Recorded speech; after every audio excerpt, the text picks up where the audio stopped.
How you going, guys? Welcome back to Lime Hills Junction. As you can see, I've taken down the elevator bit and started. Well, I've laid the outside two tracks again,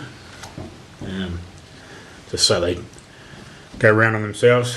I haven't 100% finished along that bit. Like, I've still got to pull some of the track nails up and just straighten all that out and tidy it all up. But got that sorted. Part way sort of, I haven't really got that laid. I've sort of set it out in the meantime because I've still got to get buy some more points. And what else? Oh, that's just lying there. I've just got that sort of sitting there. Just got to working out what I need to do there. I've also got to get more points for here, so that's why I haven't really cut it. And the other day I picked up this off a local trading website called Trade Me, New Zealand one. It's DCC with the twin track sound. It's only the railroad version, but generally I think the detailing's pretty good. Like, it's got the rails, handrails down the side. It's still got the sprung buffers on the front. Okay, the roof vents and that don't open, but geez, it doesn't really worry me. Like, it has got a bit of detail in the cab if you actually look in there. Like, you could probably paint it up if you really had to. Okay, the coal load's not the best, but if you really want to, you could probably do something with it and make it look better. But it also has got the decoder and the speaker in there, so I'm just not sure how much clearance there is in there. My only gripe was I run that round for a couple of days. I've had it for almost a week now, I suppose, and had a bit of a play with it and run it in, and I run it for a couple of days and everything was going good, and then I went to run it another day, and all of a sudden it started making sort of clicking, grinding noise, and I thought, what's that? And then all of a sudden it stopped driving, and I was like, no, that's bloody great. It's like stripped a drive cog or something stupid. So I out with instructions and pulled the top off, and what had actually happened, they actually hadn't tightened the back bracket that hold the motor tight, and it was just enough for it to let it move, and it lifted itself up off the worm drive, because I unclipped the front piece and had a decent look at it, and then I realised that the back screw was loose. So by the time I tightened that all up, and I've had it run around a couple of times and haven't had any more problems since, so hopefully that solved that problem. And I grabbed another 3 or 4 4 wagons the other day.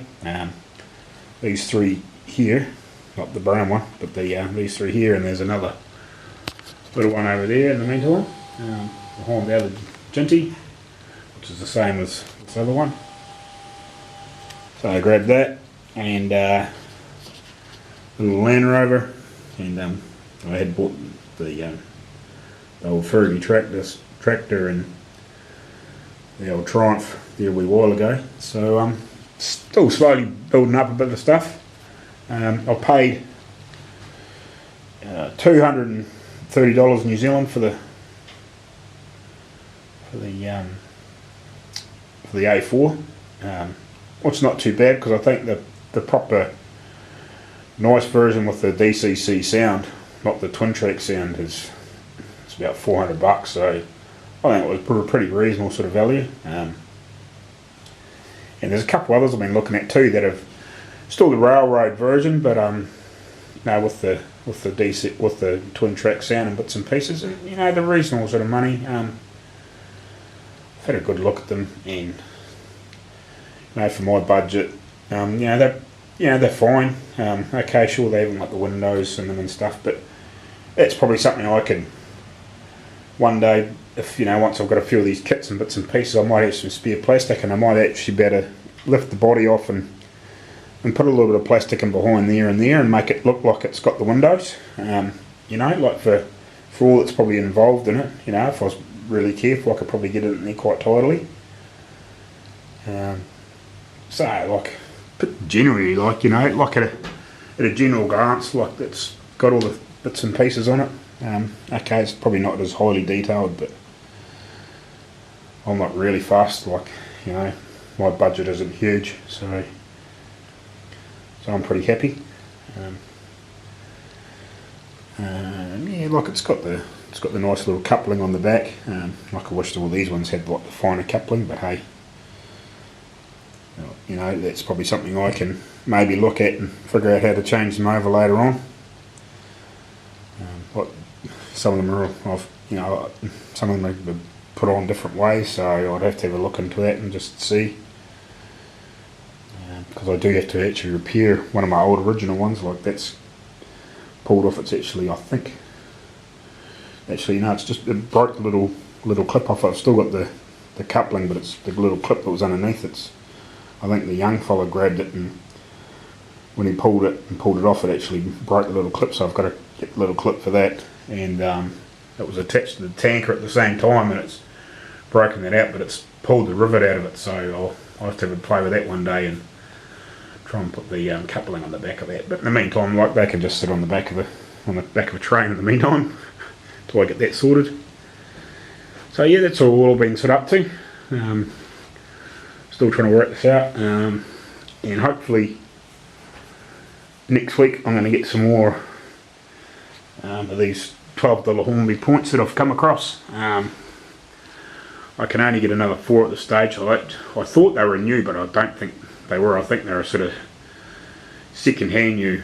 The guy had a few. He must have a bit of bits and pieces, and he's got a heap of. I think he's got 4 left-hand ones. I think the left-hand one's left, so I'll grab those. You know, I've found some other ones on the same site through another person for about $20 each, so I'll grab a few of them. That's still about $5 or $6 cheaper than what I can pick them up in the shop. You know, most of the shops, so I'll get in that. And at the same time, there's quite a few people on this Trade Me website with a few bits and pieces. And there's a bit of woodland scenic stuff, and so I'm going to have a pretty good look and just compare prices with some of the other like online like shops and bits and pieces, and just see what the difference is in prices. And I might get a bit of other stuff too, like off some of them, and start building up a bit of stuff. That's, yeah. I bought the wagons locally off the local train shop. They're about $20 each. There was some dearer ones and some cheaper ones. The railroad ones were a bit cheaper. I went for the general Hornby ones, not the railroad ones. Just trying.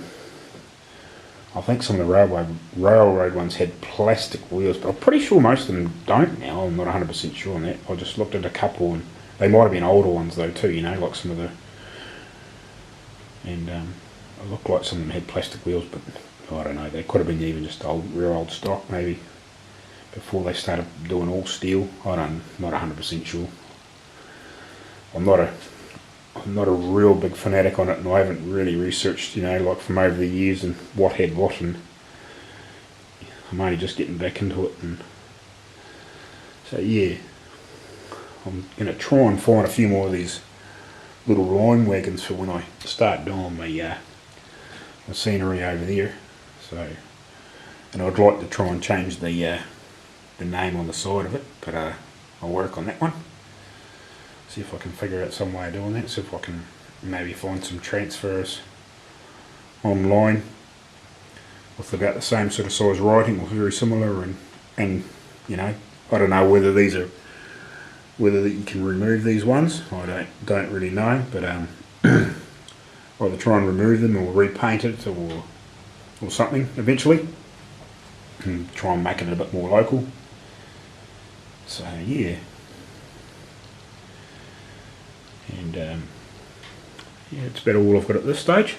So